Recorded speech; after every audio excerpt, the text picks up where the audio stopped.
ಎಲ್ಲೆಲ್ಲಿ ಕಸಾಯಿಖಾನೆಗಳು ಅಕ್ರಮವಾಗಿ ನಡೀತಿದಾವೋ ಅಲ್ಲೆಲ್ಲ ಕೂಡ ನಾವು ಕಾರ್ಯಾಚರಣೆಯನ್ನು ಮಾಡ್ತೇವೆ. ಬೆಂಗಳೂರಿನಲ್ಲಿ ನಡೀತಾ ಇರ್ತಕ್ಕಂಥ ಗೋಹತ್ಯೆಯನ್ನು ನೀವು ತಡಿಲಿಲ್ಲ ಅಂತ ಅಂದ್ರೆ ಹೋರಾಟವನ್ನು ಮಾಡಬೇಕಾಗುತ್ತೆ. ಪ್ರತಿ ತಾಲೂಕಿಗೊಂದು ಗೋಶಾಲೆಯನ್ನು ನಿರ್ಮಾಣ ಮಾಡಿ ಜೋಬಿನಲ್ಲಿ ಇಟ್ಕೊಂಡು ಇದು ಸಂವಿಧಾನ ರಕ್ಷಕರು ಅಂತ ಹೇಳ್ಕೊಳ್ತಿರೋ ಯಾರಿದ್ದೀರಿ ನೀವು? ಕಾಂಗ್ರೆಸ್ನ ಲೀಡರ್ಗಳು ಇವತ್ತು ಸರ್ಕಾರದಲ್ಲಿ ಒಂದು ಘೋಷಣೆಯನ್ನ ಮಾಡಿ ನೀವು ನೋಡೋಣ.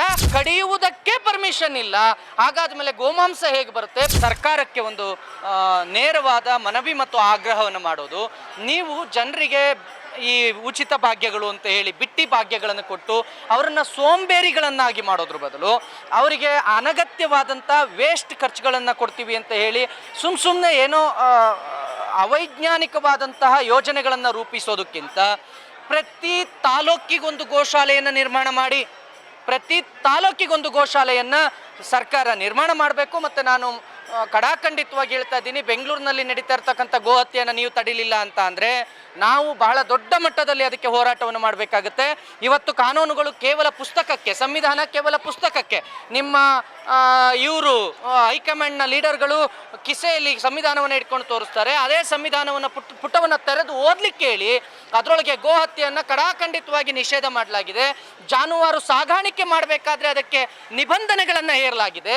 ಯಾವ ಸಂವಿಧಾನವನ್ನು ನೀವು ಜೋಬಿನಲ್ಲಿ ಇಟ್ಕೊಂಡು ಇದು ಸಂವಿಧಾನ ರಕ್ಷಕರು ಅಂತ ಹೇಳ್ಕೊಳ್ತಿರೋ ಅದೇ ಸಂವಿಧಾನದಲ್ಲಿ ಗೋವಿನ ಜಾನುವಾರು ಸಾಗಾಣಿಕೆ ಆಗಿರ್ಬೋದು, ಗೋವನ್ನ ಇಲ್ಲಿ ಕಸಾಯಿಖಾನೆಗಳು ಬೆಂಗಳೂರಿನಲ್ಲಿ ಒಂದು ಮಾನ್ಯ ಸಿದ್ದರಾಮಯ್ಯನವರೇ ಅಥವಾ ಜಮೀರ್ ಅಹಮದ್ ಅವರೇ ಅಥವಾ ಬೇರೆ ಯಾರೇ ಆಗಿರ್ಬೋದು ಲೀಡರ್ಗಳು, ಯಾರಿದ್ದೀರಿ ನೀವು? ಕಾಂಗ್ರೆಸ್ನ ಲೀಡರ್ಗಳು ಇವತ್ತು ಸರ್ಕಾರದಲ್ಲಿ ಒಂದು ಘೋಷಣೆಯನ್ನು ಮಾಡಿ ನೀವು ನೋಡೋಣ. ಇಲ್ಲಿ ಅಧಿಕೃತವಾಗಿ BBMPಯಿಂದ ಪರವಾನಗಿ ತೆಗೆದುಕೊಂಡ ಕಸಾಯಿಖಾನೆಗಳು ಎಷ್ಟಿದ್ದಾವೆ? ಒಂದೇ ಒಂದು ಕಸಾಯಿಖಾನೆಯೂ ಬೆಂಗಳೂರಿನಲ್ಲಿ ಇಲ್ಲ ಅಂದಮೇಲೆ ಗೋವಿನ ಮಾಂಸ ಬೆಂಗಳೂರಿನಲ್ಲಿ ಬರಲಿಕ್ಕೆ ಹೇಗೆ ಸಾಧ್ಯ? ಕಸಾಯಿಖಾನೆಯೇ ಇಲ್ಲ, ಕಡಿಯುವುದಕ್ಕೆ ಪರ್ಮಿಷನ್ ಇಲ್ಲ, ಹಾಗಾದ್ಮೇಲೆ ಗೋಮಾಂಸ ಹೇಗೆ ಬರುತ್ತೆ? ಪ್ರತಿ ಹೋಟೆಲ್ಗಳು ಇವತ್ತು ಬೀಫ್ ಹೋಟೆಲ್ಗಳಾಗಿರ್ಬೋದು, ನಾವು ಈಗಾಗಲೇ ಅನೇಕ ಕಡೆ ಪಟ್ಟಿ ಮಾಡಿ ಇಟ್ಟಿದ್ದೇವೆ.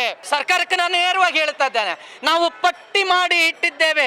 ಎಲ್ಲೆಲ್ಲಿ ಅಕ್ರಮವಾಗಿ ಕಾನೂನು ಬಾಹಿರವಾಗಿ ಗೋವಿನ ಹತ್ಯೆ ನಡೆಯಲಾಗುತ್ತೆ ಅನ್ನೋದನ್ನ ಪಟ್ಟಿ ಮಾಡಿ ಇಟ್ಟಿದ್ದೇವೆ. ನಮ್ಮ ಕಾರ್ಯಾಚರಣೆ ಆರಂಭವಾಗುವುದಕ್ಕೆ ಮುನ್ನ ನೀವು ಕಾರ್ಯಾಚರಣೆ ಮಾಡಿದ್ರೆ ಬಹಳ ಸೂಕ್ತ ಅನ್ನೋದನ್ನು ನಾನು ಸರ್ಕಾರಕ್ಕೆ ನೇರವಾಗಿ ಹೇಳ್ತಾ ಇದ್ದೇನೆ. ಸಂವಿಧಾನವನ್ನು ಜೋಬಲ್ಲಿ ಇಟ್ಕೊಳ್ಳೋದು ಬಿಟ್ಟು ಆ ಸಂವಿಧಾನ ಮತ್ತು ಕಾನೂನನ್ನು ಪಾಲನೆ ಮಾಡಿ ಅಂತ ಹೇಳಿ ಆಗ ಪುನೀತ್ ಕೆರೆಳ್ಳಿ ಅಂತವರು ಅಥವಾ ಸಂತೋಷ್ ಕರ್ತಾಳ್ ಅಂತವರು ನಾವು ಹುಟ್ಟುವ ಅವಶ್ಯಕತೆ ಇಲ್ಲ. ನಾವು ಗೋರಕ್ಷಣೆಗೆ ಬರಬೇಕಾಗಿಲ್ಲ. ಇವರು ಗೋರಕ್ಷಣೆ ಹೆಸರಲ್ಲಿ ಲೀಡರ್ ಮಾಡ್ತಾರೆ, ಹೆಸರು ತಗೊಳ್ತಾರೆ, ಹಣ ಮಾಡ್ತಾರೆ ಅನ್ನೋ ನಿಮ್ಮ ಆರೋಪಗಳನ್ನು ಪಕ್ಕಕ್ಕಿಟ್ಟು ಗೋರಕ್ಷಣೆಯನ್ನು ಸರ್ಕಾರದ ವತಿಯಿಂದ ನೀವೇ ಮಾಡಿ.